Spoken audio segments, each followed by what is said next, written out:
স্বাগত গ্লোবাল টাইমে। বিশ্বের নানা প্রান্তের খবর নিয়ে আপনাদের সঙ্গে আছি আমি জান্নাতুল সাদিয়া। দেখছিলেন শিরোনামগুলো, এবার বিস্তারিত। অ্যামনেস্টির পর এবার জাতিসংঘের তদন্ত প্রতিবেদনেও উঠে এসেছে গাজায় ইসরায়েলি গণহত্যার প্রমাণ। মঙ্গলবার এ তথ্য জানিয়েছে জাতিসংঘের স্বাধীন তদন্ত কমিশন। এদিকে কাতারে ও গাজায় ইসরায়েলের হামলার নিন্দায় সরব মুসলিম বিশ্ব। তবে কোনো কিছুর তোয়াক্কা না করে আগ্রাসন আরও জোরদারের ইঙ্গিত দিয়েছে তেল আবিব।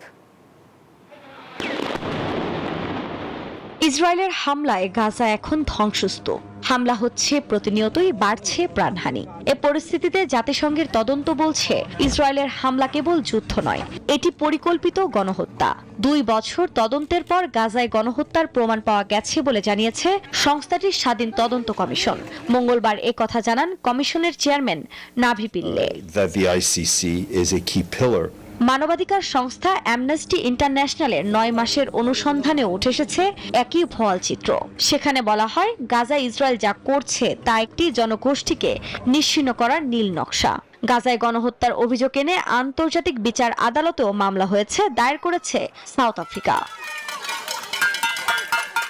এদিকে কাতারে ইসরায়েলি হামলার পর দোহায় বৈঠক করেছেন আরব ও মুসলিম বিশ্বের নেতারা। তারা বলেন দোহায় ইসরায়েলের হামলা কাপুরুষোচিত।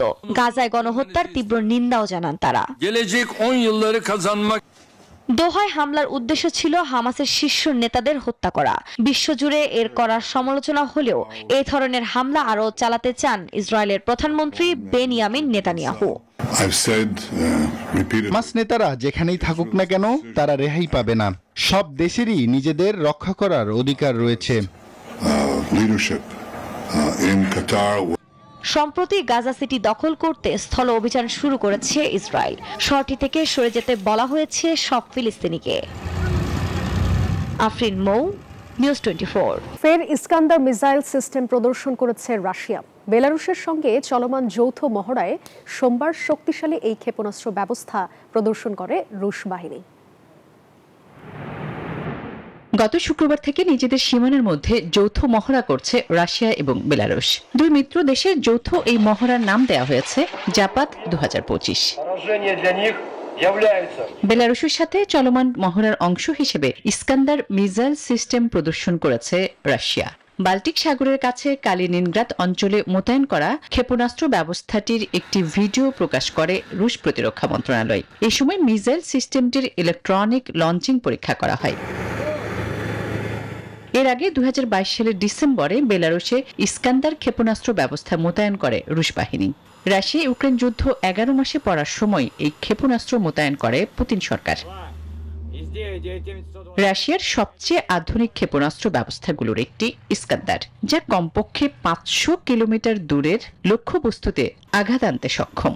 এমনকি পারমাণবিক ওয়ারহেড সহ বিভিন্ন ধরনের ওয়ারহেডও বহন করে ইস্কান্দার মিসাইল সিস্টেম।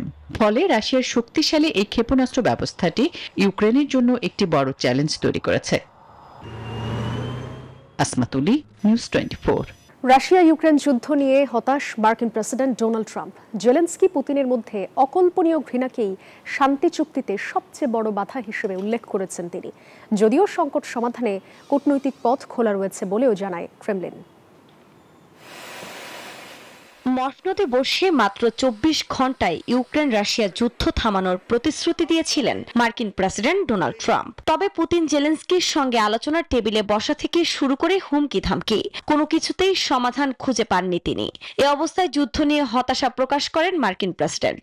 বলেন 2 নেতার মধ্যকার অকল্পনীয় ঘৃণাই শান্তি চুক্তিতে সবচেয়ে বড় বাধা। So we can't be expected to be the only ones that are, full bore. ট্রাম্পের এমন মন্তব্যের প্রতিক্রিয়া জানিয়েছে ক্রেমলিন। কূটনৈতিক পথে সংকট সমাধানের উপর জোর দিয়েছে দেশটি। ডোনাল্ড ট্রাম্পের যুদ্ধবিরতির এ প্রচেষ্টার মধ্যেই পাল্টাপাল্টি হামলা চালিয়ে যাচ্ছে 2 পক্ষ। মঙ্গলবার রুশ ড্রোন হামলায় কেঁপে ওঠে ইউক্রেনের দক্ষিণ পূর্বাঞ্চলীয় শহর জাপোরিজিয়া। এতে বেশ কয়েকজন হতাহতের খবর পাওয়া গেছে। ক্ষতিগ্রস্ত হয়েছে ভবনও। একই দিনে শহরটি ওলগোভস্কয় বসতি নিয়ন্ত্রণের দাবি করেছে মস্কো। এদিকে রাশিয়ার বেলগোরোদের গোলভচিনো গ্রামে ইউক্রেনীয় বাহিনীর ড্রোন হামলায় বেশ কয়েকজন হতাহতের খবর পাওয়া গেছে। সেই সঙ্গে 82টি ড্রোন ভূপাতিতের দাবি করেছে ক্রেমলিন। আফরিন মৌ, নিউজ 24। সামাজিক যোগাযোগ মাধ্যম টিকটকের মালিকানা নিয়ে চুক্তিতে পৌঁছেছে যুক্তরাষ্ট্র ও চীন। স্থানীয় সময় সোমবার এই তথ্য নিশ্চিত করে মার্কিন কর্মকর্তারা। মার্কিন প্রেসিডেন্ট ডোনাল্ড ট্রাম্প ও চীনা প্রেসিডেন্ট শি জিনপিং এর মধ্যে ফোন আলাপে সমঝোতা আনুষ্ঠানিকভাবে নিশ্চিত হবে বলেও জানানো হয়। ট্রাম্প প্রথম মেয়াদে টিকটক নিষিদ্ধ করার পক্ষে থাকলেও তা কার্যকর হয়নি। পরবর্তীতে বাইডেন এসে সেটি আইনে পরিণত করেন। তবে 2024 সালের নির্বাচনে নিজের জয়লাভে টিকটকের ভূমিকা দেখে ট্রাম্প অবস্থান পাল্টান।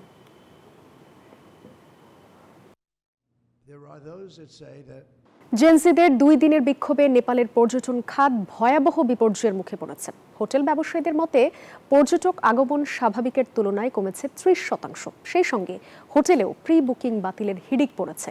এই অবস্থায় দ্রুত রাজনৈতিক সমাধানে অর্থনীতিকে বাঁচানোর একমাত্র উপায় অভিমত বিশেষজ্ঞদের।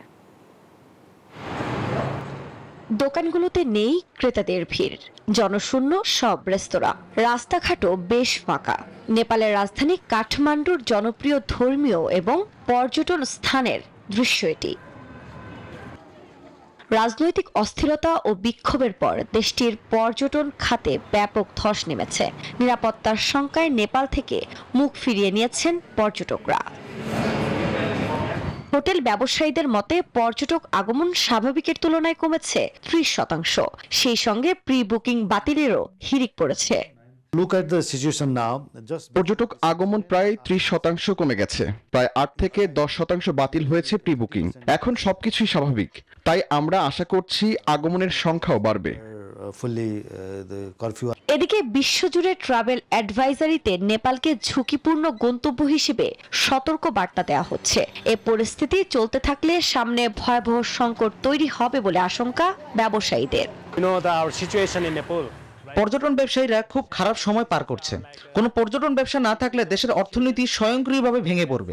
এই সমস্যার দ্রুত সমাধান প্রয়োজন।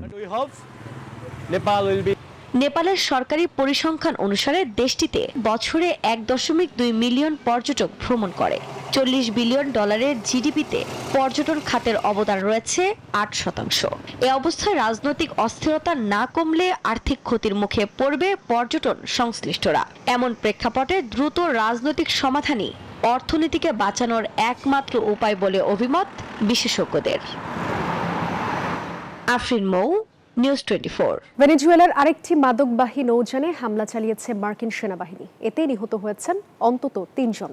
সোমবার এ তথ্য নিশ্চিত করেন মার্কিন প্রেসিডেন্ট ডোনাল্ড ট্রাম্প। নৌযানটি যুক্তরাষ্ট্রের দিকে যাচ্ছিল বলে দাবি করেন তিনি। গত কয়েক সপ্তাহের মধ্যে ভেনেজুয়েলার সন্দেহজনক মাদকবাহী নৌযানের উপর যুক্তরাষ্ট্রের এটি দ্বিতীয় হামলা। নৌযানের এই হামলাকে আগ্রাসন বলে অভিহিত করেছেন ভেনেজুয়েলার প্রেসিডেন্ট নিকোলাস মাদুরো। এর আগে গত 2 সেপ্টেম্বর ভেনেজুয়েলার একটি নৌযানে যুক্তরাষ্ট্রের হামলায় 11 জন নিহত হন।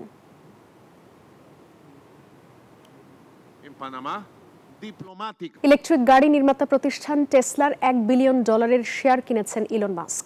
প্রতিষ্ঠানটির সিইওর শেয়ার কেনার খবরে প্রি মার্কেট ট্রেডিং এর টেসলার শেয়ার মূল্য বেড়েছে 9%। সোমবার এ তথ্য জানিয়েছে মার্কিন পুঁজিবাজার নিয়ন্ত্রক সংস্থা securities and exchange commission SEC। 2008 সাল থেকেই কোম্পানিটির নেতৃত্ব দিচ্ছেন মাস্ক। গত জানুয়ারিতে তিনি জানান টেসলাকে $8 ট্রিলিয়ন কোম্পানিতে পরিণত করতে চান তিনি। বর্তমানে টেসলা $1.24 ট্রিলিয়ন কোম্পানি। গত 6 মাসে টেসলার শেয়ারের দাম বেড়েছে 60%।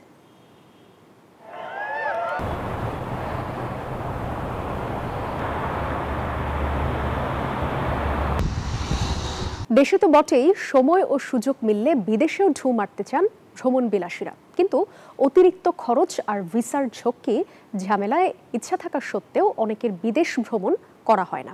তবে ভিসা ছাড়াই যদি ভ্রমণ সুযোগ পান আগ্রহী পর্যটকরা, তাহলে কেমন হবে বলুন তো? হ্যাঁ, এমনই সুযোগ দিচ্ছে ভারত, নেপাল, ভুটান, মালদ্বীপ এবং শ্রীলঙ্কা সহ বেশ কয়েকটি দেশ।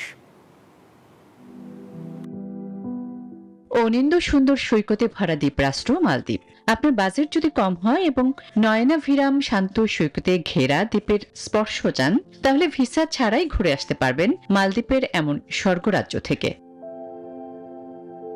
শুধু মালদ্বীপ নয়, ভিসার ঝক্কি ঝামেলা ছাড়াই ভ্রমণ করতে পারবেন ইন্দোনেশিয়াতেও।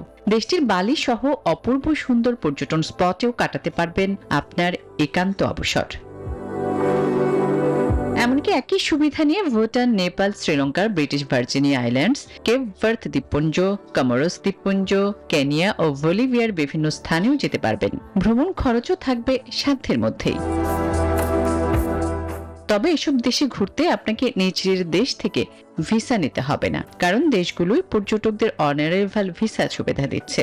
অর্থাৎ সংশ্লিষ্ট দেশের বিমানবন্দরে আপনাকে নির্দিষ্ট মেয়াদের ভিসা দেয়া হবে। তাই ভিসার ঝামেলা যারা এড়াতে চান তাদের জন্য এই দেশগুলো হতে পারে ভ্রমণের সেরা গন্তব্য। আসমাতুলি, নিউজ 24। গ্লোবাল টাইম শেষ করার আগে শিরোনামগুলো জানাবো আরো একবার।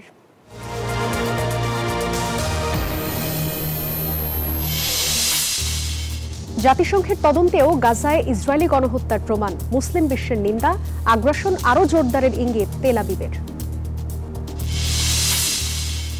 পুতিন জেলেনস্কির পারস্পরিক বিদ্বেষ, শান্তি চুক্তির বড় বাধা বললেন ট্রাম্প, কূটনৈতিক পথে সংকট সমাধানের আহ্বান রাশিয়ার।